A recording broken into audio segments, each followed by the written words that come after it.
2025 പുറത്തിറങ്ങിയ horror മൂവികളിൽ best film എന്ന ഖ്യാതി നേടിയ വെപ്പൺ എന്ന മൂവിയുടെ എക്സ്പ്ലനേഷൻ നോക്കിയാലോ. കഥയുടെ വൺലൈൻ നോക്കിയാൽ ഒരു ക്ലാസ് റൂമിലെ കുട്ടികളിൽ ഒരാൾ ഒഴികെ എല്ലാവരും ഒരേ രാത്രിയിൽ ഒരേ സമയത്ത് ദുരൂഹമായി കാണാതാകുകയാണ്. ഈ കുട്ടികളുടെ തിരോധാനത്തിന് പിന്നിൽ ആരാണ്, എന്താണ് എന്ന് സമൂഹം ചോദ്യം ചെയ്യപ്പെടുകയാണ്. കുട്ടികളുടെ മാതാപിതാക്കൾ ഈ കാണാതാകലിന് പിന്നിൽ കുട്ടികളുടെ ക്ലാസ് ടീച്ചർ ആണെന്ന് ഉറപ്പിച്ച് അവരുടെ മേൽ കുറ്റം ചാർത്തുകയാണ്. ഇങ്ങനെ ഒരു വശത്ത് നടന്നുകൊണ്ടിരിക്കുമ്പോൾ പരോക്ഷത്തിൽ ഈ ചിത്രവുമായി ബന്ധമില്ലെന്ന് തോന്നിപ്പോകുന്ന കുറെ കഥാപാത്രങ്ങൾ വന്ന് കഥയുടെ അവസാനത്തിൽ കൊണ്ടുപോയി നിർത്തും. അവിടെയാണ് കഥയുടെ മെയിൻ ട്വിസ്റ്റേ ഇരിക്കുന്നത്. ഹൊറർ പടം മാത്രമായി ഒതുങ്ങാതെ കോമഡിയും അപ്പുറത്ത് ഭയപ്പെടുത്തുന്നതുമായ സീനുകളും മ്യൂസിക്കും എല്ലാം കൊണ്ടും ഒരു കിട്ടില്ല മൂവി തന്നെയാണിത്. ഇനി നമുക്ക് നേരെ ചിത്രത്തിലേക്ക് പോകാം. ചിത്രത്തിന്റെ തുടക്കത്തിൽ ഒരു ചെറിയ കുട്ടിയുടെ വോയിസ് ഓവറിലാണ് കഥ ആരംഭിക്കുന്നത്. പെൻസിൽവാനിയയിലെ മെയ്ബ്രൂക്ക് പട്ടണമാണ് സീനിൽ കാണിക്കുന്നത്. ഈ പട്ടണത്തിൽ കുറച്ചുനാൾ മുന്നേ ഒരു സംഭവം നടന്നു. ഇതേപ്പറ്റി പുറത്താർക്കും അറിയില്ല. പട്ടണത്തിനുള്ളിലെ ആളുകളും പോലീസും ചേർന്ന് ഈ വാർത്ത പുറത്തു വരാതെ മറച്ചിരിക്കുകയാണ്. ആ രഹസ്യ സംഭവത്തെ പറ്റിയാണ് ഞാൻ നിങ്ങൾക്ക് പറഞ്ഞു തരാൻ പോകുന്നത് എന്ന് പറഞ്ഞാണ് കഥ ആരംഭിക്കുന്നത്. അടുത്ത സീൻ ചെറിയ ഒരു സ്കൂളിൽ കുറെ വിദ്യാർത്ഥികൾ അവിടേക്കും ഇവിടേക്കുമൊക്കെയായി നടക്കുകയാണ്. അവിടെ കുറച്ചു നാൾ മുമ്പ് ക്ലാസ് ടീച്ചറായി ജസ്റ്റിൻ ഗ്രാഡി എന്നു പേരുള്ള ഒരു ടീച്ചറും ജോയിൻ ചെയ്തിട്ടുണ്ടാവും. പതിവ് പോലെ സന്തോഷത്തോടെ അവരുടെ ജോലിയിലേക്ക് കടക്കുകയാണ്. അതിനായിട്ട് ക്ലാസ്സിൽ വന്നപ്പോൾ ഒരു കുട്ടി ഒഴിച്ച് ബാക്കി എല്ലാ സീറ്റുകളും ഒഴിഞ്ഞെടുക്കുകയാണ്. ഇത് കണ്ടതും ജസ്റ്റിൻ ആകെ അതിശയപ്പെടുകയാണ്. ഇതിന് തലേദിവസം സമയം കറക്റ്റ് 2:17 ഓരോരോ വീട്ടിലിരിക്കുന്ന ആ ചെറിയ കുട്ടികൾ അവർ സ്വയമേ എണീറ്റ് കതകും തുറന്ന് പുറത്തേക്ക് ഓടിപ്പോവുകയാണ്. കുറച്ചു ദൂരം ഓടിപ്പോയി ഇരുട്ടിലേക്ക് മറയുകയാണ്. ഈ കുട്ടികൾ എങ്ങോട്ടേക്കാണ് പോയത്, എന്തിനാണ് പോയത് എന്നെല്ലാം മനസ്സിലാവാതെ പോവുകയാണ്. മറ്റു ചിലർ വീട്ടിലെ CCTV ക്യാമറ നോക്കി കുട്ടികൾ ഏത് സമയത്താണ് ഓടിപ്പോയത് എന്ന് സമയം മനസ്സിലാക്കുകയാണ്. അതുപോലെ കാണാതായ കുട്ടികൾ എല്ലാവരും ഒരേ രീതിയിൽ ശരീരചലനങ്ങളോടെ ഒരു പറവ പോലെ കൈയും വിരിച്ചു പിടിച്ചാണ് ഓടിപ്പോകുന്നത് എന്നും ശ്രദ്ധിക്കുന്നു. ഈ സംഭവത്തെ പറ്റി പോലീസും കാര്യമായ അന്വേഷണങ്ങൾ നടത്തുകയാണ്. ആദ്യം അലക്സ് ലില്ലി എന്ന കുട്ടിയോട് ഈ കുട്ടികൾ കാണാതായ കാര്യത്തെപ്പറ്റി വല്ല തുമ്പും കിട്ടുമോ എന്നറിയാനായി ഇൻവെസ്റ്റിഗേഷൻ ചെയ്യുകയാണ്. കാരണം മൊത്തം 18 കുട്ടികളുള്ള ക്ലാസ്സിൽ കാണാതാകാതിരുന്ന ഏക വിദ്യാർത്ഥി അലക്സ് ആയിരുന്നു. ബാക്കി കുട്ടികൾ എന്തേലും പ്ലാൻ ചെയ്ത് ഒരുമിച്ച് ഓടിപ്പോയതാണോ എന്നെല്ലാം അലക്സിനോട് ചോദിച്ചുവെങ്കിലും എനിക്കൊന്നും അറിയില്ല എന്ന് തന്നെയായിരുന്നു മറുപടി. ശേഷം ആ ക്ലാസിന്റെ ടീച്ചറായിരുന്ന ജസ്റ്റിനോടും ചോദ്യങ്ങൾ ചോദിച്ചെങ്കിലും തനിക്കും ഇതേപ്പറ്റി ഒന്നും അറിയില്ല എന്ന് തന്നെ പറഞ്ഞു. ഒരു ദിവസം കാണാതായ കുട്ടികളുടെ മാതാപിതാക്കളെ സ്കൂളിലേക്ക് വിളിച്ചു വരുത്തി അവരുടെ മുന്നിൽ അധികാരികൾ സംസാരിച്ചുകൊണ്ടിരിക്കുകയാണ്. ജസ്റ്റിന് നമ്മളെപ്പോലെ നല്ല ദുഃഖത്തിലാണ്, അവരെ മോശമായി വിചാരിക്കരുത് എന്ന് അധികാരികൾ പറഞ്ഞുകൊണ്ടിരിക്കുകയാണ്. എന്നാൽ ആ കൂട്ടത്തിലെ ഒരു കുട്ടിയുടെ അച്ഛൻ ഇവളുടെ ക്ലാസ് റൂമിലെ കുട്ടികൾ മാത്രമാണല്ലോ കാണാതെ പോയത്, ഇവളെ മര്യാദയ്ക്ക് ചോദ്യം ചെയ്താൽ സത്യം പുറത്തു വരും എന്നെല്ലാം ദേഷ്യത്തിൽ സംസാരിക്കുന്നു. ഇത് കേട്ട ബാക്കിയുള്ളവരും ജസ്റ്റിനെതിരെ സംസാരിക്കാൻ തുടങ്ങുന്നു. അപ്പൊ അധികാരികളും അവരുടെ പ്രൊട്ടക്ഷനിൽ ജസ്റ്റിനെ അവിടെ നിന്നും പുറത്തേക്ക് പോകാൻ സഹായിക്കുകയാണ്. ജസ്റ്റിനും ഒരു കടയ്ക്കുള്ളിലേക്ക് കടന്ന് മദ്യക്കുപ്പിയും അതും ഇതുമൊക്കെയായി വാങ്ങിക്കൊണ്ടിരിക്കുകയാണ്. അപ്പോൾ അവൾക്ക് ഒരു കോൾ വരുന്നുണ്ട്. കോൾ ചെയ്ത ലേഡിയും ഇന്ന് രാത്രി സൂക്ഷിച്ചിരുന്നോളൂ എന്ന് പറഞ്ഞ് വാണിംഗ് ഒക്കെ കൊടുക്കുന്നത് പോലെ സംസാരിക്കുന്നു. ഇത് കേട്ടതും ജസ്റ്റിനും ദേഷ്യത്തിൽ മുഴുവൻ കേൾക്കാൻ ക്ഷമയില്ലാതെ കട്ട് ചെയ്ത് കളയുകയാണ്. അന്ന് രാത്രി ജസ്റ്റിന്റെ വീടിന്റെ കതകിൽ തട്ടൽ കേട്ടതും ആരാണെന്ന് കതകിനിടയിലൂടെയും ജനലിനിടയിലൂടെയും നോക്കുമ്പോൾ ആരെയും കാണുന്നില്ല. ശരി, ഒന്നുമില്ലാന്ന് കരുതി തിരിഞ്ഞു നടക്കുമ്പോൾ പിന്നെയും ഉച്ചത്തിൽ ഡോറിന്റെ കതക് നിർത്താതെ ആരോ തട്ടുകയാണ്. വേഗത്തിൽ ഒരു ആയുധം എടുത്ത് കതക് തുറന്ന് ഇറങ്ങി നോക്കിയെങ്കിലും ആരെയും കണ്ടെത്തിയില്ല. അതേസമയം അവളുടെ കാറിൽ മന്ത്രവാദിനി എന്ന് എഴുതിയിട്ടുണ്ട്. അത് കണ്ടതും അവൾ ആകെ അസ്വസ്ഥതയാകുകയാണ്. ഇതിനെപ്പറ്റി പിറ്റേ ദിവസം ജസ്റ്റിൻ സ്കൂൾ പ്രിൻസിപ്പളായ മാർക്കസിനോട് സംസാരിക്കുന്നു. എന്നാൽ മാർക്കസും ഇവിടെയുള്ള മനുഷ്യൻ എന്തൊക്കെയായും മനസ്സിൽ കുറച്ച് ദേഷ്യം വെച്ച് തന്നെയാണ് ഉള്ളത്. അത് നീ മനസ്സിലേക്ക് എടുക്കേണ്ട. ഞാൻ പറയുന്നതിൽ ബുദ്ധിമുട്ട് തോന്നരുത്. നമ്മുടെ ഹെൽത്ത് ഇൻഷുറൻസ് വെച്ച് അനേകം മെന്റൽ ഹെൽത്ത് പ്ലാനുകളും ഉണ്ട്. അപ്പോഴേക്കും ജസ്റ്റിൻ എനിക്കറിയാം, എനിക്കിപ്പോ കുഴപ്പമൊന്നുമില്ല, വർക്ക് ചെയ്താൽ മതി എന്ന് പറയുകയാണ്. അപ്പോൾ മാർക്കസും പറയുകയാണ് ഇവിടെയുള്ള കുട്ടികളുടെ പാരന്റ്സ് ഇമോഷണലി വല്ലാതെ എഫക്റ്റ് ആയാണ് ഇരിക്കുന്നത്. അത് കഴിഞ്ഞ രാത്രി നടന്ന സംഭവത്തിലൂടെ തന്നെ മനസ്സിലായല്ലോ. അപ്പൊ കുറച്ചു നാളെങ്കിലും ഈ സ്ഥലത്ത് നിന്ന് കുറച്ച് അകലം വെക്കുന്നതാണ് നല്ലതെന്ന് ഉപദേശിക്കുകയാണ്. ജസ്റ്റിനും സിറ്റുവേഷൻ മനസ്സിലാക്കുന്നുണ്ട്. കൂട്ടത്തിൽ അലക്സിനെ എങ്ങനെ എങ്ങനെയുണ്ട്, അവൻ ഓക്കെ ആണോ, എനിക്ക് സംസാരിക്കണം എന്ന് പറയുന്നുണ്ടെങ്കിലും ഓൾറെഡി നിങ്ങൾ അവനെ വെച്ച് നോക്കുമ്പോൾ കുറച്ചുകൂടി ബെറ്റർ ആണ്. അവൻ പ്രസിന്റെയും ഇൻവെസ്റ്റിഗേഷന്റെയും അവന്റെ വീട്ടിലേക്ക് കടന്നു കയറി അന്വേഷണം നടത്തി. അവൻ ആകെ ട്രോമയിലാണ്. അതിൽ നിന്ന് അവൻ ആദ്യം പുറത്തു വരട്ടെ. ജസ്റ്റിൻ ബസ് മിസ്സായ കുട്ടികളെ വീട്ടിലേക്ക് ഡ്രോപ്പ് ചെയ്യുന്നതിനെ പറ്റിയും കുട്ടികളെ ഹഗ് ചെയ്യാറുള്ളതിനെ പറ്റിയുമൊക്കെ മാർക്കസ് പറയുന്നുണ്ട്, ഓർമ്മിപ്പിക്കുന്നുമുണ്ട്. നീ പാരന്റ് അല്ല, ടീച്ചറാണെന്ന്. പുള്ളിക്ക് ജസ്റ്റിനെ മനസ്സിലാക്കാൻ പറ്റുന്നുണ്ടെങ്കിലും ഇപ്പോഴേക്ക് വർക്കിന് കയറ്റിയാൽ കാര്യങ്ങളെല്ലാം കൂടുതൽ പ്രശ്നത്തിലേക്ക് ആകും. ഇവരുടെ ഈ സംസാരത്തിലൂടെ തന്നെ ജസ്റ്റിൻ ആ കുട്ടികളുമായി നല്ല ബന്ധത്തിൽ തന്നെയായിരുന്നെന്ന് നമുക്ക് മനസ്സിലാക്കാം. മാർക്കസ് സമാധാനിപ്പിച്ച് ജസ്റ്റിനെ പറഞ്ഞയക്കുകയാണ്. ജസ്റ്റിൻ പുറത്തേക്ക് വരുമ്പോൾ അവിടെയുള്ള സ്റ്റുഡൻസും അവളെ പറ്റി മോശമായി സംസാരിക്കുകയാണ്. അതിൽ മനസ്സ് തകർന്നു പോയ ജസ്റ്റിനും കാറിനുള്ളിൽ കയറി കരഞ്ഞു പോവുകയാണ്. അന്ന് വൈകുന്നേരം തന്റെ കാറിൽ മന്ത്രവാദിനി എന്ന് എഴുതിയവർക്കെതിരെ പോലീസിന് വിവരങ്ങൾ കൊടുത്തുകൊണ്ടിരിക്കുകയാണ്. അതുവരെ ദുഃഖത്തിലാർന്ന അവളുടെ മുഖം അവിടെ ക്രോസ് ചെയ്യുന്ന പോലീസിനെ കണ്ടതും സന്തോഷത്തിലാകുന്നു. അന്ന് രാത്രി ആ പോലീസുമായി ബാറിൽ കണ്ടുമുട്ടി. പോൾ എന്നാണ് പോലീസുകാരന്റെ കഥാപാത്രത്തിന്റെ പേര്. പോളും ജസ്റ്റിനും രഹസ്യമായി പ്രണയിക്കുന്നുണ്ട്. അന്ന് കുറെ നേരം സംസാരിച്ചിട്ട് അവളുടെ റൂമിൽ തന്നെയാണ് പുള്ളി കിടക്കുന്നത്. പിറ്റേ ദിവസം അവനെ ഒരിടത്ത് ഇറക്കി വിട്ടിട്ട് സ്കൂളിൽ പോയി അലക്സിനെ കാണാനായി കാത്തിരിക്കുകയാണ്. ഇപ്പൊ സ്കൂൾ കഴിഞ്ഞ് എല്ലാ സ്റ്റുഡൻസും വീട്ടിലേക്ക് തിരിച്ചു പോയിക്കൊണ്ടിരിക്കുകയാണ്. ജസ്റ്റിൻ അലക്സിനെ ഫോളോ ചെയ്ത് അവന്റെ വീട് കണ്ടുപിടിച്ച് വീടിന്റെ കതക് തട്ടുകയാണ്. എന്നാൽ വീടിനകത്ത് നിന്ന് ഒരു പ്രതികരണവും കിട്ടുന്നില്ല. അപ്പോൾ വീട് മൊത്തം ചുറ്റി വീടിന്റെ പിറകിലുള്ള തോട്ടത്തിന്റെ സൈഡിൽ പോയി നോക്കുമ്പോൾ ജനലെല്ലാം ന്യൂസ് പേപ്പർ വെച്ച് മറച്ചിരിക്കുകയാണ്. ശ്രദ്ധിക്കുമ്പോൾ ഒരിടത്ത് മാത്രം ചെറിയ ഗ്യാപ്പ് ഉണ്ട്. അതുവഴി അകത്തേക്ക് നോക്കുമ്പോൾ ഇരുട്ട് അറയ്ക്കുള്ളിൽ അവന്റെ അച്ഛനും അമ്മയും ഇരിക്കുന്നതാണ് കാണുന്നത്. ഇത് കണ്ടതും ഭയന്ന ജസ്റ്റിൻ പിറകിലേക്ക് നീങ്ങുമ്പോൾ സാധനങ്ങളും തട്ടിമറിയുന്നുണ്ട്. അത് കേട്ട് സ്വാഭാവികമായും അവർ എഴുന്നേറ്റ് വരുമെന്ന് വെച്ചാൽ അവരവിടെ തന്നെ അതേ സ്ഥാനത്ത് ഇരിക്കുകയാണ് എന്ന് ഒന്നുകൂടി സൂക്ഷിച്ചു നോക്കി മനസ്സിലാക്കി പ്രിൻസിപ്പലിന് വിവരം നൽകുകയാണ്. എന്നാൽ പ്രിൻസിപ്പൽ ഞാൻ അലക്സിനെ വിധേനയും മീറ്റ് ചെയ്യരുതെന്ന് പറഞ്ഞില്ലായിരുന്നോ എന്ന് പറഞ്ഞ് അവളെ ചീത്ത പറയുകയാണ്. അപ്പൊ പുള്ളിക്കാരിയും ഞാൻ ഡയറക്റ്റ് മീറ്റ് ചെയ്തിട്ടില്ല. അപ്പൊ മാർക്കസും പറയുന്നുണ്ട്, നീ അവനെ പിന്തുടർന്ന് വീട്ടിൽ പോയി ബെൽ വരെ അടച്ചിട്ടിരിക്കുന്നു, എന്നിട്ടാണോ ന്യായീകരിക്കുന്നേ എന്നെല്ലാം പറയുമ്പോൾ നിങ്ങളിപ്പോ ഫാക്ട് എന്താണെന്ന് നോക്കിയതെന്ന് പറഞ്ഞ് ജസ്റ്റിൻ തിരിച്ചു പറയുകയാണ്. ആ ദേഷ്യത്തിൽ അടുത്തുള്ള കടയിൽ കയറി ആവശ്യത്തിന് സാധനങ്ങൾ വാങ്ങിക്കൊണ്ടിരിക്കുമ്പോൾ അവളെ പിറകിൽ നിന്ന് പിന്നിലേക്ക് ഒരു ലേഡി മറിച്ചിടുന്നു. പോളിന്റെ ഭാര്യയായിരുന്നു ആ ലേഡി. പേര് ഡോണ. നിനക്ക് എന്റെ ഭർത്താവുമായി എന്താടി പരിപാടി എന്ന് പറഞ്ഞ് ബോട്ടിൽ കാട്ടി പേടിപ്പിച്ച് അതിലെ ലിക്വിഡ് ജസ്റ്റിന്റെ മുഖത്തേക്ക് ഒഴിക്കുകയാണ്. അപ്പോഴേക്കും ഷോപ്പ് ഓണർ വന്ന് രണ്ടിനോട് പുറത്തേക്ക് പോകാൻ പറഞ്ഞ് പിടിച്ചു മാറ്റി പുറത്താക്കുകയാണ്. അന്ന് രാത്രി ഉറങ്ങിക്കൊണ്ടിരിക്കുമ്പോൾ ജസ്റ്റിൻ ഒരു സ്വപ്നം കാണുകയാണ്. സ്വപ്നത്തിൽ രാത്രി സമയം അവൾ സ്കൂളിലേക്ക് നടന്നു പോയിക്കൊണ്ടിരിക്കുമ്പോൾ എല്ലാ സ്റ്റുഡൻസും ബെഞ്ചിൽ തല ചായ്ച്ച് ഉറങ്ങുന്ന പോലെ കിടക്കുകയാണ്. അലക്സ് മാത്രം തല ചെരിച്ച് പൊക്കി നോക്കുകയാണ്. അവന്റെ മുഖം എന്തോ പോലെ വെള്ളയും ചുവപ്പും കളറൊക്കെ തേച്ചിട്ടുണ്ട്. ഇത് കണ്ടതും പതറിപ്പോയി ഉറക്കത്തിൽ നിന്നും ഞെട്ടി എണീറ്റ ജസ്റ്റിനും അടുത്ത സെക്കൻഡ് പിന്നെയും കണ്ടടയ്ക്കാമെന്ന് വിചാരിക്കുമ്പോൾ സീലിംഗിൽ ഒരു വയസ്സായ ലേഡിയുടെ മുഖം കാണുകയാണ്.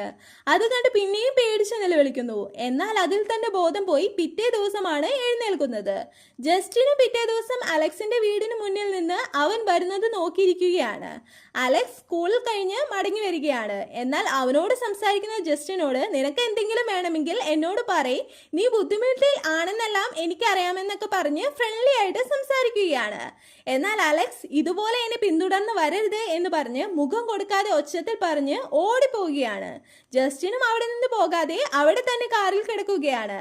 രാത്രിയായി അകത്തു നിന്ന് വാതിൽ തുറന്ന് കത്തിയോടെ ഒരു ലേഡി പുറത്തേക്ക് വരികയാണ്. അവരുടെ നടപ്പ് തന്നെ എന്തോ വ്യത്യാസമുണ്ട്. കാറിന്റെ അകത്തേക്ക് വരുന്ന ആ ലേഡി ജസ്റ്റിനെ കൊല്ലാൻ പോവുകയാണ് എന്ന പോലെ വരികയാണെങ്കിലും കേവലം അവളുടെ കുറച്ച് മുടി മുറിച്ച് അവിടെ നിന്ന് പോക്കുകയാണ്. ഇതുവരെയും ജസ്റ്റിന്റെ സൈഡിൽ നിന്നാണ് കഥ കേട്ടതെങ്കിൽ ഇനി കഥ ആർച്ചറിന്റെ സൈഡിൽ നിന്നാണ് ആരംഭിക്കുന്നത്.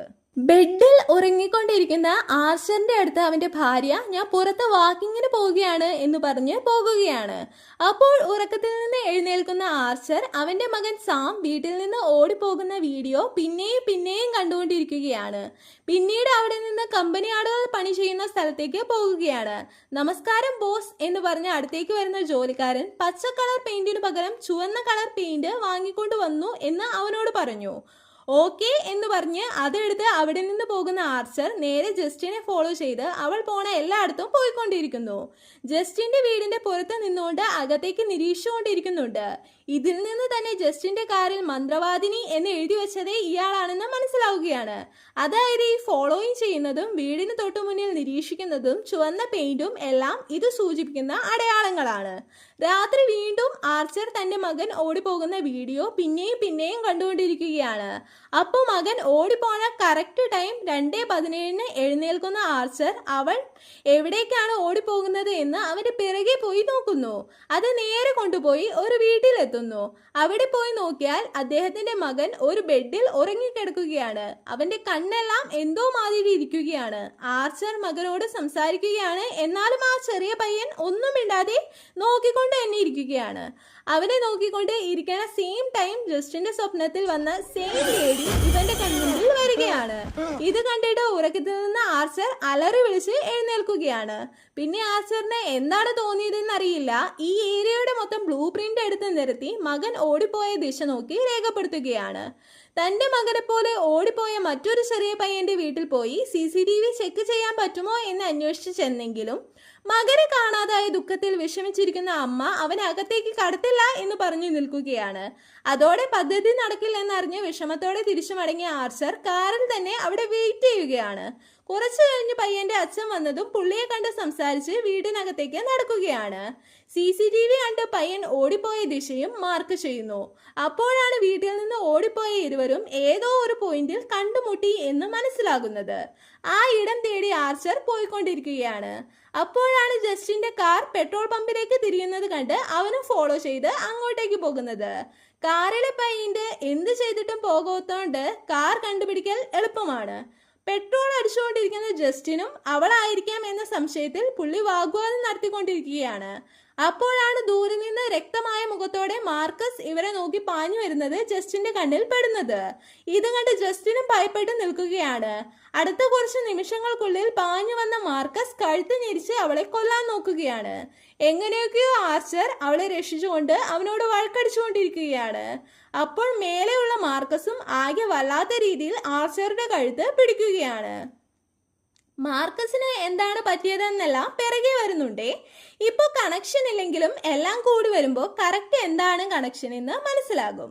ഇനി അടുത്തത് പോൾ എന്ന പോലീസുകാരന്റെ സൈഡിൽ നിന്നാണ് കഥ തുടരുന്നത്. പോലീസ് സ്റ്റേഷനിൽ പോൾ തന്റെ ഭാര്യയോട് സംസാരിച്ചുകൊണ്ടിരിക്കുകയാണ്. അപ്പോഴേ അവൻ നല്ല ഒരു മാനസികാവസ്ഥയിൽ അല്ല എന്നാണ് സംസാരത്തിൽ നിന്ന് മനസ്സിലാകുന്നത്. ഇപ്പോ അവിടെ നിന്ന് കാറിൽ പോയിക്കൊണ്ടിരിക്കുന്ന പോൾ സംശയപ്പെടുത്തുന്ന രീതിയിൽ റോഡ് ക്രോസ് ചെയ്യുന്ന ഒരുത്തനെ കണ്ട് അവനെ പിന്തുടരാൻ ആരംഭിക്കുന്നു. അവൻ ഒരു വീടിന്റെ കതക് ഉടയ്ക്കുന്നത് ശ്രദ്ധയിൽപ്പെട്ട പോൾ അവനെ ഓടിച്ചു പിടച്ച് വിലങ്ങും വെച്ച് കൊണ്ടുവരികയാണ്. അവന്റെ ഡ്രസ്സിൽ എന്തെങ്കിലും ഒളിപ്പിച്ച് വെച്ചിട്ടുണ്ടോ എന്നെല്ലാം ചെക്ക് ചെയ്യുമ്പോൾ പാന്റിലെ പോക്കറ്റിൽ നിന്ന് അവൻ വെച്ചിരുന്ന സൂചി കയ്യിൽ കുത്തി രക്തം വരികയാണ്. ദേഷ്യത്തിൽ എന്ത് ചെയ്യണമെന്നറിയാതെ പോളും അയാളെ മുഖത്ത് നല്ല രീതിയിൽ അടിച്ചു. ഇപ്പൊ കാറിൽ കയറി മുറിവിന് ആവശ്യമായ മരുന്നൊക്കെ വെച്ച് നോർമൽ ആക്കുന്ന പോൾ ക്യാമറ ഓണിൽ ഇരിക്കുന്നത് കണ്ട് ആകെ വെപ്രാളപ്പെടുകയാണ്. അത് വെളിയിൽ കാണിക്കാതെ ആ പയ്യന്റെ അടുത്ത് പോയി ഇനി ഈ പ്രദേശത്ത് നിന്നെ കണ്ടുപോകരുത്, കണ്ടാൽ ഇനി അത്രേ ഉള്ളൂ, കാട്ടിത്തരും എന്നെല്ലാം പറഞ്ഞ് ഭീഷണിപ്പെടുത്തി മടക്കി അയക്കുകയാണ്. ഈ ടൈം പോലീസ് സ്റ്റേഷനിൽ പോയി നടന്ന എല്ലാത്തിനെ പറ്റിയും ഉയർന്ന ഉദ്യോഗസ്ഥനോട് പറയുകയാണ്. അത് കേട്ട് അദ്ദേഹവും നീ ചെയ്തത് എന്തായാലും ക്യാമറയിൽ റെക്കോർഡായിരിക്കും, അതൊന്നും ചെയ്യാൻ പറ്റില്ല, എന്നാൽ ആ സമയം ആ പയ്യൻ വേറെ പോലീസ് കേസ് ഒന്നും കൊടുക്കാതെ ശ്രദ്ധിക്കുന്നതാണ് നല്ലതെന്ന് ഉപദേശിച്ച് തിരിച്ചയക്കുകയാണ്. ഇപ്പോൾ കാറിന്റെ ഉള്ളിൽ ദുഃഖത്തിലിരിക്കുന്ന പോളിന്റെ ഫോണിലേക്ക് ജസ്റ്റിന്റെ അടുത്ത് നിന്ന് മെസ്സേജ് വരികയാണ്. അന്ന് രാത്രി അവർ കണ്ടുമുട്ടി റൊമാൻസ് ചെയ്ത് ഉറങ്ങുകയാണ്. അടുത്ത ദിവസം രാവിലെ വീട്ടിലേക്ക് തിരിച്ചു പോയപ്പോൾ പുറത്തുപോയ തന്റെ ഭാര്യ അവനു മുമ്പ് തന്നെ വീട്ടിൽ വന്നിരിക്കുന്നത് കാണുകയാണ്. ഇപ്പൊ അവളാണെങ്കിൽ തന്റെ ഭർത്താവ് ജസ്റ്റിന്റെ കൂടെ ഇടപഴകിയെന്നത് മനസ്സിലാക്കി ആകെ ദേഷ്യത്തിലാകുകയാണ്. ആ ദേഷ്യത്തിലാണ് ജസ്റ്റിനെ ഒരു കടയിൽ വെച്ച് അവളുമായി വഴക്കിട്ടത്. ആ സീനിലാണ് തുടക്കത്തിൽ തന്നെ പരസ്പരം എന്തില്ലാതെ കാണിച്ചത്. അപ്പൊ കാരണം ഇതായിരുന്നത് കൊണ്ടാണ് ഡോണ ആ രീതിയിൽ പെരുമാറിയത്. ഈ സമയം അപ്സെറ്റ് ആയപ്പോൾ പുറത്തേക്ക് വരുമ്പോൾ ഏത് കള്ളനെ ഈ പ്രദേശത്ത് പോലും അടുത്തേക്കരുതെന്ന് പറഞ്ഞ് വിരട്ടി ഓടിച്ചോ അവൻ തന്നെ പോലീസ് സ്റ്റേഷൻ ലക്ഷ്യമാക്കി നടന്നു വരുന്നതാണ് കാണുന്നത്. അവനെ കണ്ട് ദേഷ്യത്തിലും ടെൻഷനിലുമായപ്പോൾ ഉച്ചത്തിൽ അലറി നിന്നോട് ഞാൻ എന്താ പറഞ്ഞിരുന്നേന്ന് ചോദിച്ച് കാറിൽ അവനെ പിന്തുടർന്ന് ഓടിച്ചുകൊണ്ടിരിക്കുകയാണ്. ക്യാമറ എല്ലാത്തിന്റെയും വേഗത്തിൽ ഓഫ് ചെയ്യുകയാണ്, ഇനിയൊന്നും റെക്കോർഡ് ആവാതിരിക്കാൻ. ഇനി കാണിക്കുന്നത് ജെയിംസ് എന്നു പേരുള്ള ആ കള്ളന്റെ സൈഡിൽ നിന്നാണ് കഥ തുടരുന്നത്. കാടിന് നടുവിലുള്ള ടെന്റിലാണ് ജെയിംസ് താമസിക്കുന്നത്. അവന് ഡ്രഗ്, കഞ്ചാവ് അങ്ങനെയൊക്കെയുള്ള സാധനങ്ങൾ യൂസ് ചെയ്യുന്ന ശീലമുണ്ട്. അങ്ങനെ ഇരിക്കെ എല്ലാ സ്റ്റോക്കും തീർന്നതുകൊണ്ട് കാശിന് വേണ്ടി ഫ്രണ്ടിന് കോൾ ചെയ്ത് എനിക്കൊരു ജോലി കിട്ടി, പക്ഷെ ഇട്ടുകൊണ്ട് പോകാൻ നല്ല ഡ്രസ്സൊന്നും ഇല്ല, കുറച്ച് പണം അയക്കാൻ പറ്റുമോ എന്ന് അവനോട് ചോദിച്ചു. അതോടൊപ്പം അവിടെ കിടക്കുന്ന ഓരോ കാർ ഡോറും തുറക്കാൻ ശ്രമിക്കുകയാണ്. എന്നാൽ അവന്റെ ഫ്രണ്ടും മറുപടി ഒന്നും കൊടുക്കാതെ കോൾ കട്ട് ചെയ്യുകയാണ്. ഇത് കണ്ട് ദേഷ്യത്തിൽ അടുത്ത കാർ ഡോർ തുറക്കാൻ ശ്രമിക്കുമ്പോൾ അത് പെട്ടെന്ന് തുറന്നു വരികയാണ്. അത് കണ്ട അവൻ പെട്ടെന്ന് തന്നെ അവിടെ നിന്ന് കാർ മോഷ്ടിച്ച ശേഷം വേഗം ഉള്ളിലുള്ള സാധനങ്ങളൊക്കെ എടുത്ത് വേറൊരു കടയിൽ കൊടുത്ത് ക്യാഷ് ചോദിക്കുകയാണ്. എന്നാൽ ആ കടക്കാരനും ഇതൊന്നും ഇവിടെ എടുക്കില്ല എന്ന് പറഞ്ഞ് ജെയിംസിനെ സംശയിച്ച് തന്നെ മടക്കി അയക്കുകയാണ്. ശരി എന്ന് പറഞ്ഞ് അവിടെ നിന്ന് മടങ്ങുമ്പോൾ അന്ന് ഒരു വീടിന്റെ ജനൽ തുറന്ന് മോഷ്ടിക്കാൻ ശ്രമിക്കുന്നത് പോളിന്റെ ശ്രദ്ധയിൽപ്പെട്ട് നേരത്തെ ആ സംഭവം നടന്നത്. അവിടെ നിന്ന് ഇടിയൊക്കെ കഴിഞ്ഞ് മഴയിൽ തിരിച്ചു പോയിക്കൊണ്ടിരുന്ന ജെയിംസും വലിയ വീടായ അലക്സിന്റെ വീട് നോട്ടമിടുകയാണ്. അപ്പോൾ അവിടെ ആരുമില്ലെന്ന് മനസ്സിലാക്കി ടെറസിന്റെ മുകളിലേക്ക് കയറി ജനൽ വഴി അകത്തേക്ക് കടക്കുകയാണ്. ഓരോ മുറിയിലേക്കും കടന്നു കയറി വിറ്റാൽ ക്യാഷ് കിട്ടുന്ന തരത്തിലുള്ള സാധനങ്ങളെല്ലാം മോഷ്ടിച്ചുകൊണ്ടിരിക്കുകയാണ്. അപ്പോൾ ഒരു വട്ടം പിറകിലേക്ക് തിരിയുമ്പോൾ രണ്ടുപേര് ഒരുമാതിരി ഭാവത്തിലും കോലത്തിലും ആ സോഫയിൽ ഇരിക്കുന്നത് കാണുകയാണ്. ജെയിംസും ഉറപ്പു വരുത്തുന്നുണ്ട് ഒരു ബോധവും പ്രതികരണശേഷിയും ഇല്ലാതെയാണ് അവരവിടെ ഇരിക്കുന്നതെന്ന്. ഇതിപ്പോ എളുപ്പമായല്ലോ എന്ന് കരുതി പിന്നെയും മോഷണം തുടരുകയാണ്. അങ്ങനെ ഓരോരോ റൂമായി ചെക്ക് ചെയ്യുമ്പോഴാണ് ചെറിയ കുട്ടികളെ വീടിന്റെ അടിയിൽ അടച്ചു വെച്ചിരിക്കുന്നത് കാണുന്നത്. അവിടെ നിന്ന് പുറത്തേക്ക് കടക്കുമ്പോൾ ശില പോലെ ഇരുന്ന രണ്ടുപേരും ഇവനെ നോക്കി നടന്നു വരുന്നത് കണ്ട് പേടിച്ച് അലറി വിളിച്ച് വേഗത്തിൽ കതക് തുറന്ന് പുറത്തേക്ക് ഓടുകയാണ്. ഈ മോഷ്ടിച്ച സാധനങ്ങളെല്ലാം കടയിൽ കൊടുത്ത് ക്യാഷ് വാങ്ങിക്കൊണ്ടിരിക്കുമ്പോൾ അപ്പോഴാണ് ചെറിയ കുട്ടികളെ കാണാതെ ആയതിനെ പറ്റിയും അവരെ പറ്റി എന്തെങ്കിലും വിവരം കൊടുക്കുന്നവർക്ക് നല്ലൊരു തുക പാരിതോഷികം കിട്ടും എന്ന നോട്ടീസ് കാണുന്നത്. ഉടനെ വേഗത്തിൽ അവിടെ നിന്ന് ഇറങ്ങി പോലീസ് സ്റ്റേഷനിലേക്ക് പോകുന്ന വഴിയാണ് പോൾ ജെയിംസിനെ കാണുന്നതും തുരത്തി ഓടിക്കുന്നതും. ഇങ്ങനെ വീണ്ടും ആ സാഹചര്യത്തിലേക്ക് പോകുമ്പോൾ ഒന്നും ശ്രദ്ധിക്കാതെ ഓടി വരുന്ന ജെയിംസും നടുകാട്ടിൽ പോയതിനു ശേഷമാണ് താൻ കുറെ ദൂരത്തിൽ കടന്നിരിക്കുന്നു എന്ന സത്യം മനസ്സിലാക്കുന്നത്. ഇത് കണ്ട് ഭയന്ന ജെയിംസും ചുറ്റും നോക്കിക്കൊണ്ടിരിക്കുമ്പോൾ മറ്റേ രണ്ടുപേരുടെയും സ്വപ്നത്തിൽ വന്ന ലേഡി ഇവന്റെ കൺമുമ്പിലും വന്ന് ഹായ് പറയുകയാണ്. ഇത് കണ്ട് ഞെട്ടിപ്പോയ ഭയത്തിൽ പിന്നെയും ഓടി അവന്റെ സ്ഥലത്തിലെത്തി ടെന്റിൽ കയറി ഒളിക്കുകയാണ്. അപ്പോൾ അവന്റെ ടെന്റിന് മുന്നിൽ വന്ന ആൾ പതിയെ സിബ് തുറക്കുകയാണ്. ഭയത്തിൽ ഇവൻ ആരാണെന്ന് പോലും നോക്കാതെ സൂചിയെടുത്ത് മുഖത്തിലേക്ക് കുത്തി കൊടുക്കുകയാണ്. ഇത് കണ്ട് ദേഷ്യത്തിലായപ്പോൾ കൊല്ലാനായി തോക്കെടുത്ത് ചൂണ്ടുമ്പോൾ കുട്ടികളെ ഒളിപ്പിച്ച സ്ഥലത്തെ പറ്റി വിവരം പറയാനാണ് പോലീസ് സ്റ്റേഷനിൽ വന്നത് എന്ന് അവൻ പറയുകയാണ്. ഈ ടെൻഷൻ നിറഞ്ഞ സീൻ കോമഡി കൂട്ടി മിക്സ് ആയ രീതിയിലാണ് അവതരിപ്പിച്ചിരിക്കുന്നത്. വിവരം കൊടുത്താൽ പാരിതോഷികം കിട്ടും എന്നാണല്ലോ, ഇനി പോൾ അത് മൊത്തം എടുക്കുമോ തനിക്ക് തരുമോ എന്നെല്ലാം പുലമ്പിക്കൊണ്ടിരിക്കുമ്പോൾ സിറിഞ്ചിൽ ബ്ലഡ് ആയിരുന്നു ഉണ്ടായിരുന്നേ, അപ്പൊ ഇത് യൂസ്ഡ് ആണോ, നിനക്ക് എയ്ഡ്സ് ഉണ്ടോ, ഹെപ്പറ്റൈറ്റിസ് ഉണ്ടോ എന്നൊക്കെ ചോദിക്കുമ്പോൾ ചെക്ക് ചെയ്തിട്ടില്ല, ഇതുവരെ ഇല്ല എന്നൊക്കെ പറയുകയാണ്. ഇതേ പറ്റിയാണ് പോൾ ആവലാതിപ്പെടുന്നത്. ഇങ്ങനെ ഇവൻ പറഞ്ഞത് സത്യമാണോ എന്നറിയാൻ ജെയിംസിനെയും കൂട്ടി പോൾ അലക്സ് ലിലിയുടെ വീട്ടിലേക്ക് പോവുകയാണ്.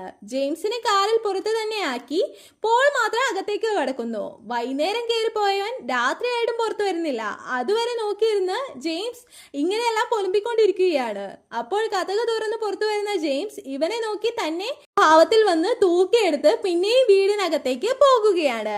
ഇനി അടുത്തത് മാർക്കസിന്റെ ഭാഗത്ത് നിന്നാണ് കഥ തുടരുന്നത്. ഒരു സൂപ്പർ മാർക്കറ്റിൽ സാധനങ്ങൾ വാങ്ങിക്കൊണ്ടിരുന്ന മാർക്കസിന്റെ ഫോണിലേക്ക് ജസ്റ്റിൻ വിളിക്കുകയാണ്. അലക്സിന്റെ വീട്ടിൽ പോയതും അതിന്റെ അകത്ത് ഇരുട്ടിൽ ആരും ഇരുന്നത് കണ്ടതേ പറ്റിയും പറഞ്ഞുകൊണ്ടിരിക്കുകയാണ്. അടുത്ത ദിവസം സ്കൂളിൽ ഇരിക്കുന്ന മാർക്കസ് അലക്സിന്റെ മാതാപിതാക്കളോട് വരാൻ പറയുകയാണ്. എന്നാൽ അതിനു പകരം അവന്റെ അമ്മൂമ്മ എന്ന് പറഞ്ഞ് ഒരു വയസ്സായ സ്ത്രീയാണ് വരുന്നത്.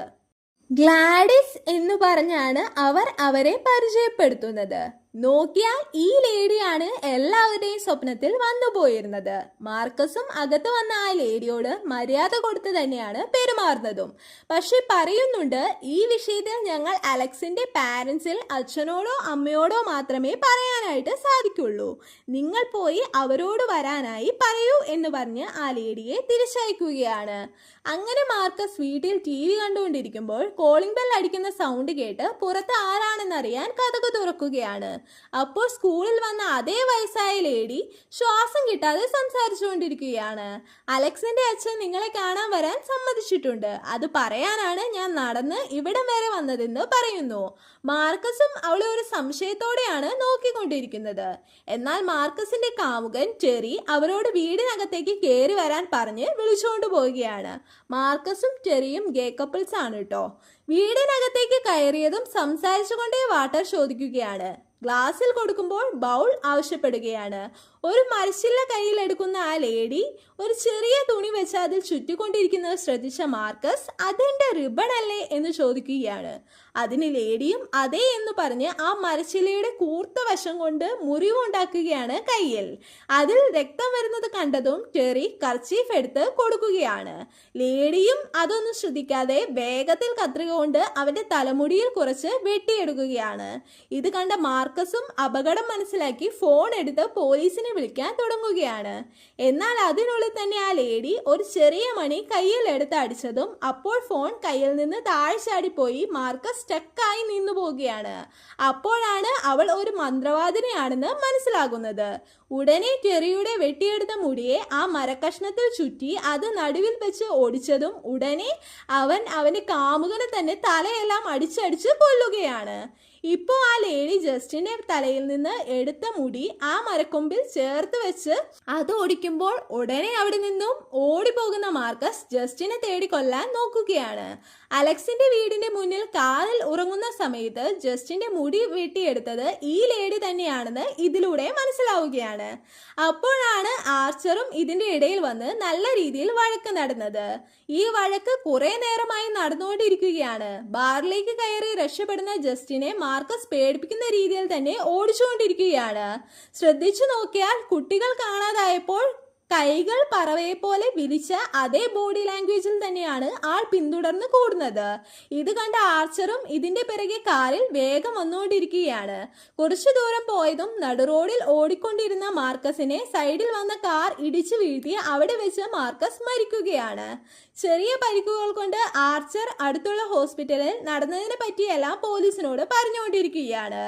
ആർച്ചർ പുറത്തേക്ക് ഇറങ്ങി നടന്നതിനെല്ലാം തന്റെ വിഷമം അറിയിച്ചിട്ട് അവിടെ നിന്ന് അതുപോലെ തന്നെ തന്റെ മകനും പറവ പോലെ കൈവച്ച് ഓടിപ്പോയത് എന്നൊക്കെ പറയുകയാണ്.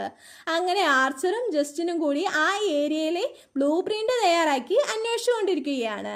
ഇനി അലക്സ് ലില്ലി എന്ന ആ ചെറിയ പയ്യന്റെ സൈഡിൽ നിന്നാണ് കഥ ആരംഭിക്കുന്നത്. അലക്സ് സ്കൂൾ കഴിഞ്ഞ് കാത്തു നിൽക്കുകയാണ്. അവിടെ അവന്റെ അച്ഛനും കാറിൽ വീട്ടിലേക്ക് കൂട്ടിക്കൊണ്ടു പോവുകയാണ്. പോകുന്ന വഴി അകന്ന ബന്ധത്തിലുള്ള ആന്റി ആരോഗ്യം മോശമായി ഇരിക്കുന്നത് കൊണ്ട് കുറച്ചു നാളത്തേക്ക് നമ്മുടെ വീട്ടിൽ താമസിക്കാനായിട്ട് വരുന്നുണ്ട് എന്ന് അലക്സിനെ അറിയിക്കുന്നുണ്ട്. അന്ന് ഉറങ്ങിക്കൊണ്ടിരുന്ന സമയം കാർ നിർത്തുന്ന ശബ്ദം കേട്ട് ജനൽ വഴി അവൻ ഏങ്ങി നോക്കുന്നുണ്ട്. അപ്പോൾ ഒരു വയസ്സായ സ്ത്രീയെ അവന്റെ അച്ഛനും അമ്മയും വീടിനുള്ളിൽ കൂട്ടിക്കൊണ്ടുവരുന്നു. അടുത്ത ദിവസം രാവിലെ ഇവൻ പതിയെ ആ സ്ത്രീ ഉറങ്ങുന്ന കതക് തുറന്നു നോക്കുമ്പോൾ അപ്പോൾ ആ ലേഡിയും നേരെ അവന്റെ മുഖത്തേക്ക് നോക്കി കിടക്കുകയാണ്. ആ ലേഡിയുടെ മുഖം വളരെ കൊടൂരമായി ഇരിക്കുന്നത് കണ്ട് അലക്സ് ഭയന്നു പോകുകയാണ്. പതിവ് പോലെ പിറ്റേ ദിവസം തന്നെ കൂട്ടിക്കൊണ്ടുവരാൻ അച്ഛനെ നോക്കി നിന്നെങ്കിലും കുറെ നേരം കഴിഞ്ഞിട്ടും അച്ഛനെ കാണാത്തോണ്ട് അലക്സ് തന്നെ വീട്ടിലേക്ക് നടന്നു പോവുകയാണ്. വീട്ടിൽ ചെന്ന് കയറിയാലോ അതിലും വലിയ ആശ്ചര്യം. അവന്റെ അച്ഛനും അമ്മയും രണ്ടുപേരും സ്വയബോധമില്ലാതെ ബൊമ്മ പോലെ ഇരിക്കുകയാണ്. ഇത് കണ്ട് അവൻ കുറച്ചുകൂടി ഭയന്നു പോവുകയാണ്. അങ്ങോട്ടേക്ക് വരുന്ന ആ മന്ത്രവാദിനി കിളവി നിന്നെ കണ്ടിട്ട് കുറെ വർഷമായി നല്ല ക്ഷമയോടെ ചിരിച്ചുകൊണ്ട് തന്നെ സംസാരിച്ചുകൊണ്ടിരിക്കുകയാണ്. എന്നാൽ അലക്സും നല്ല ദേഷ്യത്തിൽ എന്റെ മാതാപിതാക്കൾക്ക് എന്തു പറ്റി എന്ന് ചോദിക്കുകയാണ്. തുടക്കം നല്ല ക്ഷമയോടെ സംസാരിച്ച ആ ലേഡി പിന്നീട് നല്ല ദേഷ്യത്തിൽ ഞാനൊന്നും തമാശയായി പറയുന്നതല്ല, ഞാൻ പറയുന്നത് മുഴുവൻ കേട്ടിട്ട് പോയി നീ ഉറങ്ങ്, നിനക്ക് രാത്രി ഭക്ഷണമില്ല എന്നൊക്കെ പറഞ്ഞ് അവനെ ഭീഷണിപ്പെടുത്തി അയക്കുവാണ്. അവനും അവിടെ നിന്ന് മുകളിലേക്ക് പൊറുക്കുകയാണ്. അടുത്ത ദിവസം അവനെ വിളിച്ചിരുത്തി ഇതുപോലൊക്കെ വീട്ടിൽ നടന്നതിനെ പറ്റിയും ഞാൻ ഇവിടെ ഉള്ളതിനെ പറ്റിയും പുറത്ത് ആരോടും പറയരുത് എന്നെല്ലാം പറഞ്ഞ് വിരട്ടിക്കൊണ്ടിരിക്കുകയാണ്.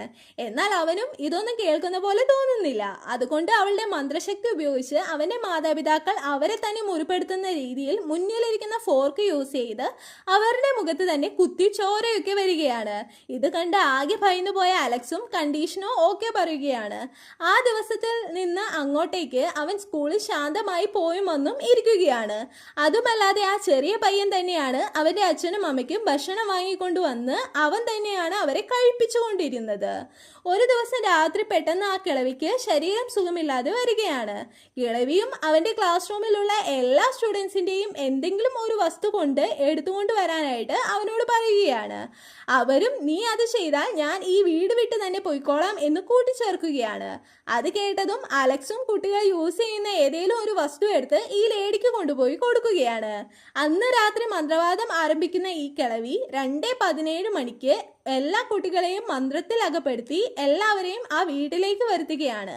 ഇപ്പോൾ ആ മന്ത്രവാദിനെയും വീടിന്റെ അടുത്തായിട്ട് അവരെ കൊണ്ടുപോയി മറച്ചു വെക്കുകയാണ്. അത് വെച്ച് അവരുടെ ആരോഗ്യം മെച്ചപ്പെടുത്തുന്നുമുണ്ട്. അങ്ങനെ ഈ മന്ത്രവാദം വെച്ച് അവർ അധികാരികളിൽ നിന്നെല്ലാം ചോദ്യം ചെയ്യലിൽ നിന്നൊക്കെ രക്ഷപ്പെടുന്നതാണെന്ന് സീൻ ബൈ സീനായി കാണിച്ചു തരുന്നുണ്ട്. ഇൻവെസ്റ്റിഗേഷന് മുമ്പ് ന്യൂസ് പേപ്പർ മാറ്റി ജനൽ വിസിബിൾ ആക്കിയും അതുപോലെ അലക്സ് വാങ്ങിക്കൊണ്ടുവരാറുള്ള ടിൻ ഫുഡിന്റെ ടിന്നൊക്കെ മാറ്റി ക്ലീൻ ആക്കിയും ഒക്കെ. ഈ സമയം ആർച്ചറും ജസ്റ്റിനും അലക്സിന്റെ വീടിന്റെ തൊട്ടു മുന്നിൽ കാറിൽ കുറെ നേരമായി വെയിറ്റ് ചെയ്യുകയാണ്. വീടിന്റെ അകത്ത് പോലീസ് ഉണ്ടെന്ന് പുറത്തു കിടന്ന വാഹനത്തിൽ നിന്ന് മനസ്സിലാക്കിയത് കൊണ്ടാണ് അവർ അകത്തേക്ക് നേരെ കയറി പോകാഞ്ഞത്. കുറച്ചു സമയത്തിന് ശേഷം ഉള്ളിൽ നിന്ന് പുറത്തു വന്ന പോളും റോബോട്ട് പോലെ കൈ മാത്രം കാട്ടി വിളിച്ച് പിന്നെയും അകത്തേക്ക് കയറി പോകുകയാണ്. ഇവിടെ ജസ്റ്റിനും എനിക്കറിയാവുന്ന പോലീസുകാരനാണ് എന്ന് പറയുമ്പോൾ ഇരുവരും ധൈര്യത്തിൽ വീടിന്റെ അകത്തേക്ക് കടക്കുകയാണ്. അകത്തേക്ക് പോയി നോക്കിയാൽ മന്ത്രവാദത്തിന്റെ ഉള്ളിൽ അകപ്പെട്ടു പോയ പോളും ജെയിംസും ഭയങ്കരമായി വഴക്കിടുകയാണ്. കോമഡി സീനും ഇടയ്ക്ക് നടക്കുന്നുണ്ട്. ആർച്ചർ ജെയിംസിനെ അടിച്ച് ബോധം കെടുത്തിയാലും പിന്നെയും എണീറ്റ് വന്ന ജെയിംസ് അടിച്ചടിച്ച് ആർച്ചർ ഒരു വഴിയാകുകയാണ്. ഇങ്ങനെ തകർപ്പൻ അടി നടന്ന് ഒടുവിൽ ബേസ്മെന്റിൽ പോയി വീഴുന്ന ആർച്ചർ അവിടെ മറച്ചു വെച്ച കുട്ടികളെ കാണുകയാണ്. അങ്ങനെ അവന്റെ മകനെയും തേടി അതിൽ നിന്ന് തിരയുകയാണ്. ഈ സമയം പോൾ ജസ്റ്റിന്റെ കഴുത്ത് ഞെരിച്ച് കൊല്ലാൻ ശ്രമിക്കുകയാണ്. കുറെ നേരം അതിൽ നിന്ന് രക്ഷപ്പെടാൻ ശ്രമിച്ചെങ്കിലും വേറെ വഴികളില്ലാതെ തോക്കെടുത്ത് പോളിനെ കൊല്ലുകയാണ്. ഇപ്പോ പയ്യനെ തെരഞ്ഞുകൊണ്ടിരിക്കുന്ന ആർച്ചറിനെ ഒളിഞ്ഞിരുന്ന മന്ത്രവാദിനി അവളുടെ കെട്ടുപാടിൽ വരുത്തി ബൊമ്മയെ പോലെ മാറ്റുകയാണ്. ഇപ്പോ അവനും പുറത്തേക്ക് അയച്ച് ജസ്റ്റിനെ കൊല്ലാൻ വിടുകയാണ്. അതുകൊണ്ട് അവനും കഴുത്ത് ഞെരിച്ച് ജസ്റ്റിനെ കൊല്ലാൻ ശ്രമിക്കുകയാണ്. ഈ സമയമാണ് ഒരു അറയ്ക്കുള്ളിൽ കയറരുതെന്ന മന്ത്രവാദിനി അലക്സിനോട് പറഞ്ഞേണ്ടാവും. അവൾ ഇല്ലാത്ത നേരം അലക്സ് അതിന്റെ ഉള്ളിൽ കയറി കിളവയുടെ തിങ്സിൽ നിന്നെല്ലാം മുടികളെ പേർക്കുകയാണ്. ഈ സമയം മന്ത്രവാദിയുടെ കെട്ടുപാടിൽ ഇരുന്ന അലക്സിന്റെ മാതാപിതാക്കൾ അലക്സിനെ തന്നെ കൊല്ലാനായി ശ്രമിക്കുകയാണ്. ഇതിൽ നിന്നെല്ലാം രക്ഷപ്പെടുന്ന അലക്സും അവൾക്ക് എതിരായി മന്ത്രവാദം ഉപയോഗിക്കാൻ ശ്രമിക്കുകയാണ്. മന്ത്രവാദത്തിൽപ്പെട്ട കുട്ടികളും പെട്ടെന്ന് അതിൽ നിന്ന് ഉണർന്ന് ഈ കിളവിയെ കൊല്ലാൻ ഓടിക്കുകയാണ്. കിളവിയും വേഗത്തിൽ ഓടിക്കൊണ്ടിരിക്കുകയാണ്. പ്രേതം പിടിച്ച പോലെയല്ല ഇടിച്ചും മറിച്ചു ഓടിയാലും ഒടുവിൽ കുട്ടികളെല്ലാം വളഞ്ഞ് മടക്കി പിടിച്ച് കടിച്ച് പറിച്ച് എടുക്കുകയാണ്. ഇതിൽ കൈകാലുകളെല്ലാം ഓരോന്നായി ചിതറിക്കിടക്കുന്നുണ്ട്. ഇതുപോലെ നിന്റെ മാതാപിതാക്കളെ കൊല്ലുമെന്ന് അലക്സിനോട് വിരട്ടിയിട്ടുണ്ടാകും. അതുകൊണ്ട് തന്നെ അവൾ ഭീഷണിപ്പെടുത്തിയ പ്രകാരം തന്നെ അലക്സ് ആ ലേഡിയെ കൊന്നുകളഞ്ഞു. അവൾ മരിച്ചതുകൊണ്ട് എല്ലാവർക്കും സ്വയബോധം വന്നു. ഒരു വശത്ത് പോളിനെ വിചാരിച്ച് ജസ്റ്റിൻ വല്ലാതെ വിഷമിക്കുമ്പോൾ അപ്പുറം ആർച്ചർ തന്റെ മകനെ കെട്ടിപ്പിടിച്ച് കരയുകയാണ്. ഇതോടെ ഈ ചിത്രം അവസാനിക്കുകയാണ്. വീഡിയോ ഇഷ്ടമായാൽ ലൈക്ക് ചെയ്യാനും ഷെയർ ചെയ്യാനും ആദ്യമായി കാണുന്ന കൂട്ടുകാർ സബ്സ്ക്രൈബ് ചെയ്യാനും മറക്കല്ലേ.